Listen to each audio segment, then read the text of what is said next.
Olá, pessoal. Então, a gente vai dar continuidade ao nosso conteúdo e hoje a gente vai falar da diversidade populacional e cultural no Brasil. E já falamos sobre as migrações, e então a gente vai falar sobre os povos e essa diversidade que forma o nosso país até hoje. A gente vai ver que a população brasileira ela é originada pela miscigenação, pela mistura de vários povos de várias partes do mundo. A gente vai ver que alguns desses povos já habitavam o país na chegada dos colonizadores, como é o caso dos nossos chamados indígenas. A outra parte, que é composta também pelos próprios colonizadores que aqui chegaram, né, os europeus. E logo depois a gente tem a outra parte dos africanos, que vieram para o Brasil, principalmente forçados, comercializados como mão de obra escrava para trabalhar. E aí a gente vai ver que essa diversidade populacional vai ser refletida nos aspectos culturais do país, como a própria língua, as religiões, culinárias, músicas, nas características físicas das pessoas, mostrando essa grande diversidade da população brasileira. A gente tem aí os povos indígenas, que os indígenas são os descendentes dos habitantes nativos do Brasil, aqueles que já estavam aqui antes mesmo da chegada dos europeus no século XVI.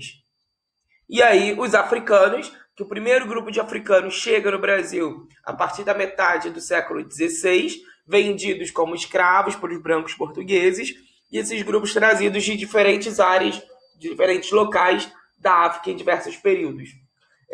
A gente estima que cerca de 4 milhões de africanos vieram para o Brasil no período desde o século XVI até o século XIX, no final da escravidão, lá em 1888, trazidos para o Brasil em navios negreiros para trabalharem forçados, primeiro nas lavouras de cana-de-açúcar, depois na mineração, logo depois nas plantações de café, além dos trabalhos domésticos e comerciais. Esses africanos, em razão dos maus tratos, castigos e torturas, ocorreu um grande índice da mortalidade dessa população negra ao longo dos séculos.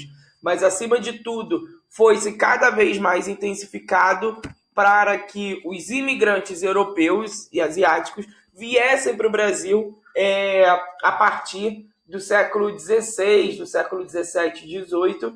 Por quê? Porque lá pelo século XVIII, a população brasileira começou a estar muito, como dizia, muito enegrecida, muito negra. Então a gente vai ver que lá já, depois da independência do Brasil, se criou um projeto para intensificar a vinda de brancos para o país. O início a gente vai ver lá no século XVI, além dos próprios portugueses, vieram também menor número os espanhóis, holandeses e os franceses, cada um criando dentro do próprio Brasil até mesmo as suas colônias paralelas, né, de exploração. Quando de fato a gente tem o fim da escravidão, a gente vai ver que o número de imigrantes, principalmente brancos europeus, aumenta significativamente. Justamente por conta de se ter não se ter mais essa mão de obra escrava e ter que se contratar outras pessoas para trabalharem nas lavouras. Como esses imigrantes europeus já tinham o contato do plantio, já conseguiam ter esse processo de plantio, a gente vai ver que eles acabam sendo essa salvação, vamos colocar assim, dessa mão de obra para o país. Da Ásia também vieram os japoneses, chineses e árabes também para trabalharem no Brasil. A gente tem os quilombolas, que são uma das formas mais significativas da resistência escrava no Brasil, porque na época da escravidão, quando os escravos fugiam, eles acabavam formando essas comunidades longe das fazendas onde residiam, longe dos centros urbanos, justamente como uma forma de resistência para que eram geralmente escravos fugitivos, para que eles não pudessem ser pegos e voltar para as senzalas, as lavouras e os castigos. Os quilombolas, os quilombos, né, atualmente eles são comunidades que se mantiveram pelo tempo, nesse grupo de pessoas que se identificam ou que de fato são descendentes dos escravos, que se identificam ou são descendentes de escravos e que ocupavam sempre um território específico. Por isso, a maior parte dos quilombos são totalmente registradas e aqueles que não são registrados estão passando pelo processo de registro, porque é uma regularização da posse dessas terras, é manter viva essa tradição dos povos quilombolas no Brasil. Aqui a gente coloca, né, que os estudos comprovam justamente a população, que o conjunto da população negra acaba sofrendo diversos preconceitos na nossa sociedade. A gente tem a população negra extremamente marginalizada e até mesmo sufocada e explorada até os dias de hoje por conta dessa herança escrava que a gente tem. Os brancos acabam sendo superiores aos negros e principalmente quando eu tenho uma mulher negra, isso acaba sendo cada vez pior, porque se o homem negro já é diminuído simplesmente por ele ser negro, a mulher negra ela vai ser diminuída pelo fato dela ser mulher e pelo fato dela ser negra. A gente vai ver que a desigualdade entre brancos e negros é extremamente grandiosa, assim como a taxa de analfabetismo da população negra acaba sendo o dobro da população branca, e quanto maior o nível de ensino, ou seja, os níveis de universidade e pós-graduação, menor a presença da população negra nessas áreas. Justamente por isso, os governos têm criado medidas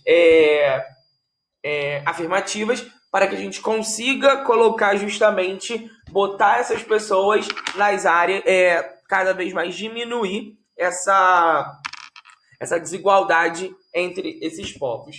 E aí a gente vai ver também as populações tradicionais. O que seriam essas populações tradicionais? As populações tradicionais são aquelas mais variadas possíveis. São as comunidades tradicionais, aqueles que são culturalmente diferenciados e que se reconhecem como tais, como populações de fato tradicionais. Por quê? Porque possuem formas próprias de organização social e de que ocupam e usam territórios e recursos naturais como reprodução cultural, social e de uma forma totalmente diferente do que a gente conhece na atualidade.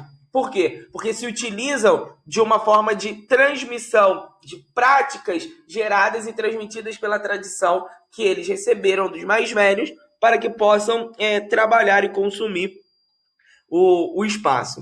E aí, entre os povos tradicionais, a gente vai ter os quilombolas, indígenas, peçaveiros, retireiros, ribeirinhos, quebradores de coco babaçu, caiçaras, vazanteiros, catingueiros, morroquianos, isqueiros e por aí vai. Nós já falamos aqui dos quilombolas e dos indígenas, que são povos, então, tradicionais, são comunidades tradicionais. E aí a gente vai ver que a manutenção e a preservação desses povos tradicionais é muito importante para o Brasil.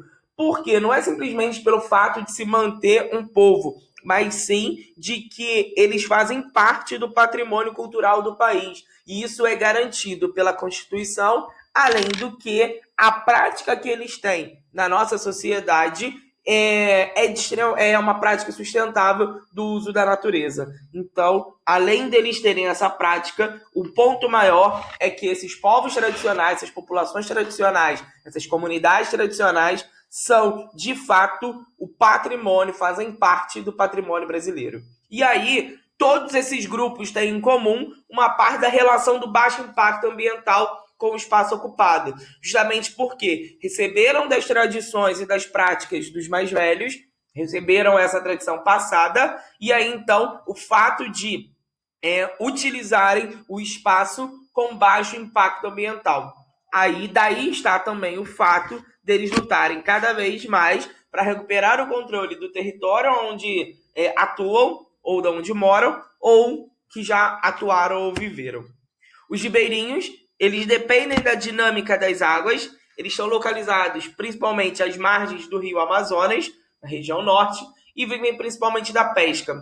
Aqueles que são chamados ribeirinhos é que vivem na beira do rio, que tem essas casas que a gente chama de palafitas, geralmente, que estão por cima dos rios. Os outros, que são os caiçaras, que estão no litoral sul e sudeste, eles inicialmente se dedicavam à predominância da... A gente tem os povos caiçaras, que eles inicialmente se dedicavam à agricultura e depois começaram a ver a questão da prática, da pesca e das atividades ligadas à navegação. Os povos caiçaras eles atuam principalmente na área do Rio Paraná.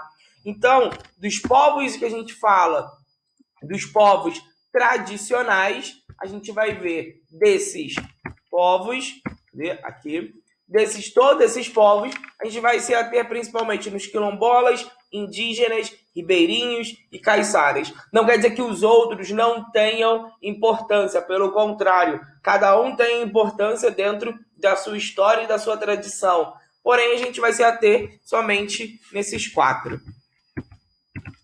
E aí, a diversidade cultural, além da mistura de características físicas dos povos, isso causa uma miscigenação, uma mistura das culturas, igual eu falei lá no início. A cultura, ela é um bem muito amplo, ela é algo muito amplo, ela é algo que dá um entendimento muito grande. Porém, a gente define a cultura como conjunto de conhecimentos, costumes, crenças e padrões de comportamento adquiridos e transmitidos socialmente. Ou seja, vai ter dentro de uma cultura, cada grupo social e etnia tem sua própria cultura, mas num país como o Brasil, tão miscigenado, tão misturado, a gente vai ver que essa cultura do país acaba sendo um pouco de cada um desses povos que compõem o nosso país.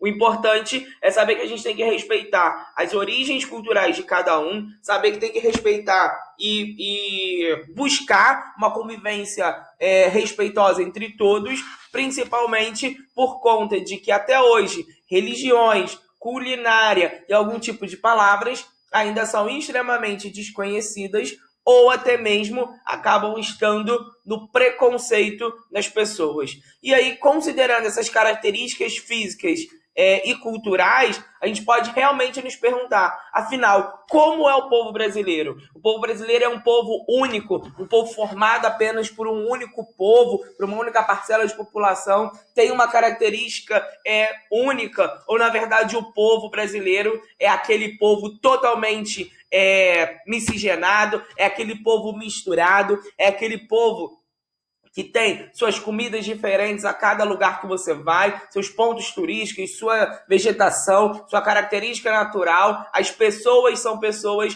extremamente diferentes.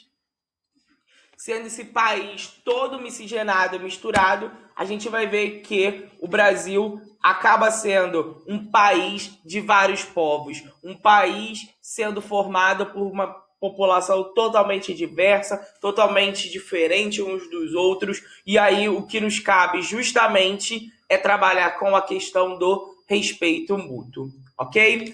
Valeu, pessoal. Tchau, tchau.